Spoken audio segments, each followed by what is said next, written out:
July 15th, 2025, I was laid off from my first ever IT role. Now, I wish in those 2 months I was a success story and I found a job quickly, but the unfortunate truth is I didn't. Now, there's a lot of reasons for that, but the first reason is, to be honest with you, after my last job, I was completely burned out from doing IT work. Now, as you know, this is a cybersecurity based channel, and so the goal ultimately would be to get a cybersecurity job. But unfortunately, right out of college, I was not able to do so. So I had to settle for an IT role at a IT company, specifically an MSP. I specifically mention MSP because a lot of times they get a lot of flack for it being like one of the worst parts of IT. If you run an MSP or you are in an MSP, you're basically drinking water out of a fire hose because everybody, it's always go. You're putting out fires constantly. It's kind of a really bad environment. Me personally, I didn't think too much of it when I was there because, well, I don't know the other side. Like, I don't know corporate IT or what that looks like. So it wasn't too much. It wasn't too bad for me, but it wasn't so much the workload. It was just the way that the company was structured and organized. I'm not going to sit here and badmouth the company, even though I really can. I really can run them down. Just kidding.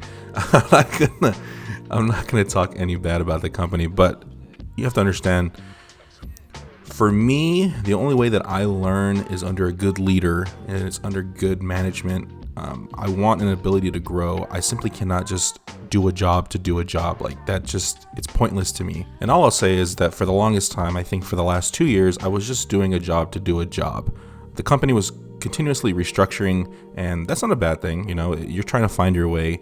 I get that, but you know, everybody else suffers. So, you know, the growth opportunities just were non-existent, especially in the location I was remote. So I was far away from the offices over where they were by. So it just didn't work out. It didn't mesh. And all of this kind of caused me to get a little depressed. I know what you're saying. Boo-hoo, you had a nice remote job where you just put in the work and you got to stay at home and do this, that, and a third. And I know it sounds pretty cool on paper. I'm not going to lie. And I'm not really extroverted in a way that like I would need that, but I guess I did need that. So I kind of got depressed. You know, the last 2 years I was just doing remote work, and I was just basically doing like level 1 to maybe level 2 IT work. But I was trying my best to just do more is whatever I could learn on a technical like basis. I was trying to do. I got certifications. I got like a 3CX certification, which is like a VoIP phone system. I got some like, I don't know, just like random certifications just to kind of show that I was trying to learn their systems, how everything worked, and that I wanted to be involved as much as I possibly can. None of that was working though. I mean, I would get some praises and be like, okay, yeah, we'll check you out, but it never like amounted to anything. And again, no disrespect to the company or the people in it. It is what it is at that point. So during this time, like I said, I got kind of depressed and I was kind of trying to search for job roles, but the thing is nothing really interests me in IT. Like I enjoy doing the work and I enjoy helping people as best as I can. But like when it comes to like networking or getting into networking, becoming like a network engineer or a sysadmin, like none of it was clicking to me. Like it wasn't popping out. It wasn't anything I wanted to do or learn to a further extent. Sorry, editor Eric here. It's not that none of it interests me. I just think that the path to entry was super duper long. I'd already spent so long doing cybersecurity as a specialization. So getting into sysadmin or networking, was it something that I thought I could juggle? Probably. And obviously you need to know networking for cybersecurity. And sysadmin doesn't hurt either when it comes to cybersecurity. But I would say like it looked like an exhausting path to me. That's all I'll say. Now, also during this time when I was doing the level 1 stuff, I mean, I was also doing some security things because they knew I had a degree and they knew that I had the certifications, blah, blah, blah, blah, blah. Now, I gotta admit, doing the security stuff on the side definitely kind of at least kept me somewhat interested in work. But that became my detriment when I just would not look for jobs. Like I wasn't really actively looking for jobs to get out. They have this like saying in IT where you're like supposed to work a year and then you job hop and you job hop and you job hop until, you know, to get a better salary or a better position just in general. But I never listened. I always thought like I was just like, you know, just one more year, this, that, and the third. And then you just start to become complacent and it gets to a point where you're just you're just doing it to do it. And that happened to me. I just got super miserable during the last, I think, month of me working at that job. I didn't even want to I didn't even want to clock in. Like, it was from the bed to here, and I still did not want to clock in. It was a chore, and it wasn't because the work was hard. It was just because it was nothing fulfilling. There was nothing that I was doing that was fulfilling. The only thing that I did that was somewhat fulfilling was this channel. But to be honest with you, work was just so draining mentally that I'm at this desk. I was at this desk for like 8 hours a day, and I'm like, to go and make YouTube videos, it's just like, I didn't want to do it. And on top of that, I have to learn, right? So if I'm, wanting to make a cybersecurity based channel, I have to learn some things, and I couldn't even get down to do like training and learning. Like, everything was just so tough, just because I was just so burnt out on this role. So I was burnt out on this role, and then I got laid off at a Starbucks. So that was probably one of the most humiliating things that has happened to me. I think getting fired at Starbucks is kind of crazy.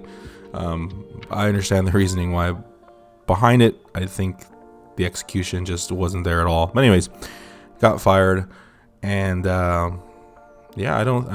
it on that company. So once I got fired, I obviously took a deep breath, and then it was on to the job hunt. And I'm gonna be honest with you guys, I put in not a lot of applications. I wasn't cherry picking. I was just kind of easy apply on Indeed, and then kind of doing some adjustments to my resume, and then sending them out to the ones that I really wanted to, or not really wanted to, but the ones that looked the most interesting to me. So there was two things that I was doing. It was IT work, and it was cybersecurity. And to be honest with you, the cybersecurity one was the one obviously I cared about the most. And I really wish I could say that I put in like hundreds and hundreds of applications and didn't get back anything. But the reality is a lot of times people did reach back out to me. Now, I'm not saying that to brag, but it obviously brings in the next point of why I haven't been able to get a job. And that's just because I'm just on the fence about if I really want to pursue a career in IT or cybersecurity. For the past 2 months, I have just been wrestling with this idea if this work is for me. Now, I've already poured a lot of money into into this industry and into the training and learning. So obviously, it's probably something I should stick with. Cybersecurity does interest me.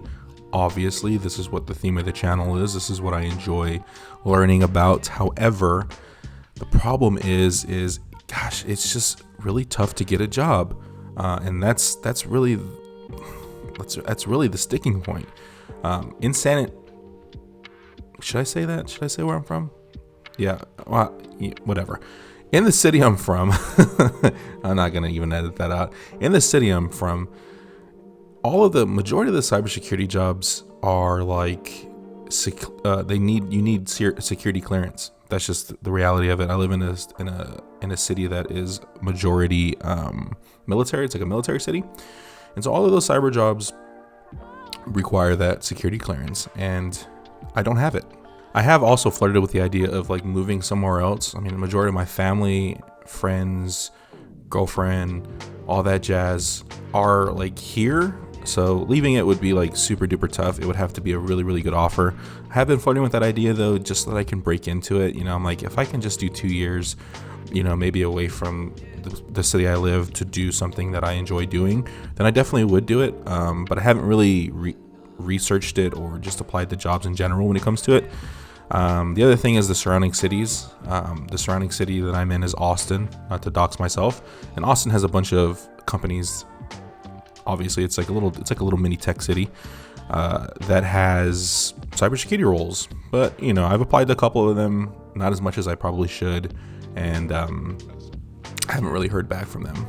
Now, I will not lie, I have applied to a decent amount of jobs, and I've heard back to maybe like a couple of them, but I have not like returned their phone calls or anything like that, simply because like at this, I think. And I guess this goes into my third point is like, I don't know if I'm